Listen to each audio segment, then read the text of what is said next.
ఇంకోటి సార్ మీరు ఆదిపురుషుకి మీరు ఆడియో ప్రీ రిలీజ్ ఫంక్షన్కి అన్నిటికీ హెల్ప్ చేశారని చెప్పి ప్రభాస్ గారు మీ గురించి చెప్పారు.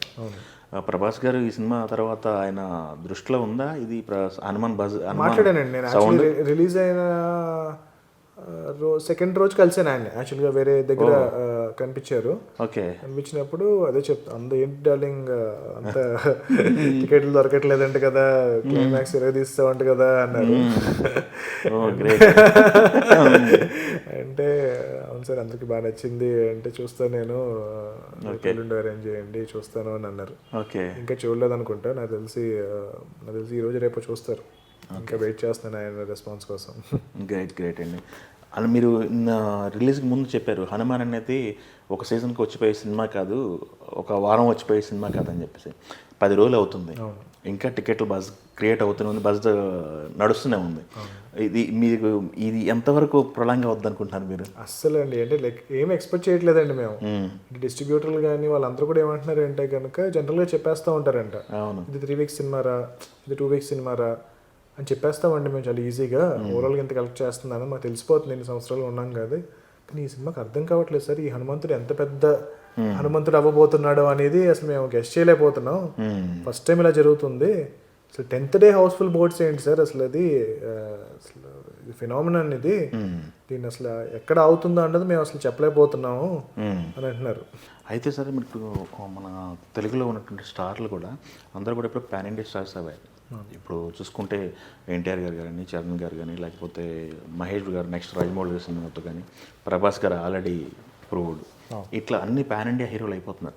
నెక్స్ట్ మీరు ఎంచుకునే కథలకి హీరోలు పరిస్థితి ఏంటి? అన్ని అంటే నేను అనేది నెంబర్ ఆఫ్ డేస్ లాక్ అయిపోతున్నారు కదా అని, మీకు దొరకడానికి కదా, నెంబర్ ఆఫ్ డేస్ లాక్ అవుతున్నారు కదా. మీరు ఇప్పటికీ ఈ పాటికి ఎవరికైనా చెప్పి ఉంచారు కథలు ఏమన్నా, లేకపోతే ఏంటి? అదేనండి ఇప్పుడు ఒక్కొక్క లైనప్ 3-4 మూవీస్ ఉన్నాయి. అవును అదేనండి ఇప్పుడు ఎలా ఉంటుంది అంటే కనుక ఫస్ట్ ఈ కథకి సూట్ అయ్యే యాక్టర్ ఎవరు, ఇఫ్ పాసిబుల్ స్టార్ సూట్ అవుతారు అని అనుకుంటే వాళ్ళని అప్రోచ్ అవుతాము అండ్ డెడ్ లైన్స్ పెట్టుకుంటాం. Let's say okay 2 months wait చేస్తే వాళ్ళు డేట్స్ వస్తాయి, లేదంటే 6 months వెయిట్ చేస్తే డేట్స్ వస్తాయి, ఈ లోపల వేరే సినిమా చేద్దాం. లేదు అది మరీ టైం పట్టేస్తుంది అన్నప్పుడు ఇన్ కేస్ ఆ కథకి ఒక కొత్త కుర్రోడు సూట్ అవుతాయి. ఇప్పుడు ఎలాగైతే తేజ అప్పుడు పాన్ ఇండియా స్టార్ అయిపోయాడు, రేపొద్దున మరి తేజ డేట్స్ కోసమే మేము వెయిట్ చేయాల్సి రావచ్చు.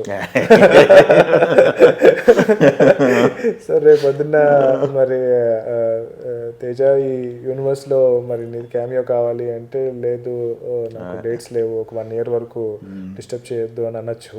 సో చెప్పలేం కదా, ఏమో మీరు అడిగిన చెప్పలేం కదండి. అంటే like end of the day ఇప్పుడు యాక్టర్ ఆర్ స్టార్కి చాలా ఇన్హిబిషన్స్ ఉంటాయి. అంటే like they will have audience expectations కానీ అన్నీ చాలా ఉంటాయి. సో దాన్ని బట్టి వాళ్ళ డెసిషన్స్ తీసుకుంటారు. సో మనం ఎప్పుడు ఇబ్బంది పెట్టకూడదు. సో నేను అదే నమ్ముతాను. So all I can do is ask, sir మీరు బాగుంటుంది అనిపిస్తుంది, మీరు చేయగలుగుతారా అని. సో వాళ్ళు నమ్మితే గ్రేట్, లేదు అంటే we will have to find a very good actor ఆ రోల్కి ఎలా సూట్ అవుతారు. సో అలాగే ఇప్పుడు మేము గోయింగ్ ఫర్దర్ ఆల్సో డెఫినెట్గా ఒక స్టార్కి సూట్ అవుతుంది ఆ కథ, ఆ క్యారెక్టర్ సూట్ అవుతుంది అనుకుంటే we will approach the star. లేదు ఒక యంగ్ యాక్టర్ చేసినా సరిపోతుంది అంటే యంగ్ యాక్టర్ని పెట్టో 100 కోట్లు పెట్టో 200 కోట్లు పెట్టో సినిమా అయితే చేసేస్తాం. అంటే నాకు అడగాలనిపించింది సార్ ఇందాక,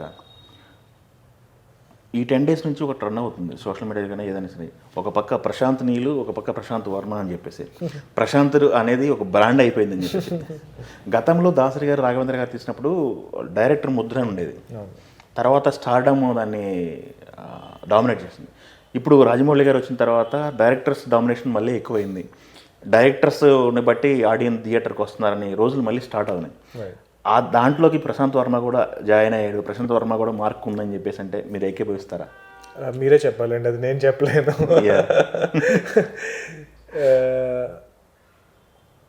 డెఫినెట్గా నేను ఇంకా ఆ ప్రాసెస్లో ఉన్నాను. అంటే నాకంటూ ఒక ఆర్టియర్ అంటారు మామూలుగా ఇంగ్లీష్లో, ఒక్కొక్క డైరెక్టర్కి ఒక్కొక్క స్టైల్ ఆఫ్ ఫిల్మ్ మేకింగ్ ఉంటుంది. సో అది నేను ఇంకా నా సినిమాని నేను ఫైండ్ చేసే ప్రాసెస్లో ఉన్నాను.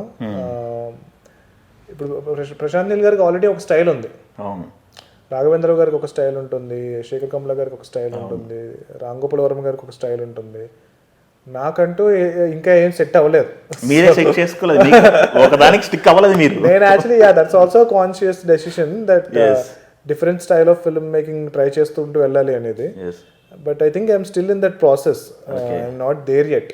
I think it will take me more time to reach where Prashanth Neel garu is there or like Rajamouli garu ఇలాంటి డైరెక్టర్స్ పొజిషన్ క్రియేట్ చేయడానికి ఇంకా చాలా టైం పడుతుంది.